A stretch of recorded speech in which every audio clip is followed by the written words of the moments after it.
பெரியவா சரணம். இன்னைக்கு மார்ச் 13. பெரியவா இங்கே இருக்கா? இன்னைக்கு தலைப்பு சமுதாய சேவை.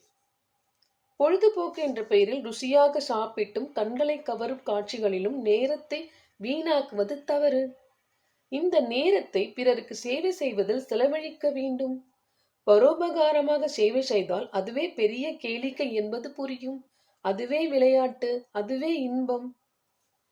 தீட்டு காலத்தில் உலகத்தோடு சேர முடியாமல் ஒதுங்கி இருப்பது போல உலகத்துக்கு பயன்படுமாறு சேவை செய்யாத ஒவ்வொரு நாளும் நமக்கு தீட்டு நாள் என்று கருதி அவரவரும் தம்மால் இயன்ற சேவையில் ஈடுபட வேண்டும். ஜீவராசிகளுக்கு செய்யும் உபகாரத்தால் சகல ஜீவன்களுக்கும் தாய் தந்தையான பரமேஸ்வரனுக்கே பூஜை பண்ணியதாக ஆகிறது. இதைத்தான் திருமந்திரத்தில் திருமூலரும் சொல்லி இருக்கிறார். நடமாட கோவில் நம்பர்க்கு ஒன்றியின் படமாட கோவில் பகவருக்கு அது ஆமே.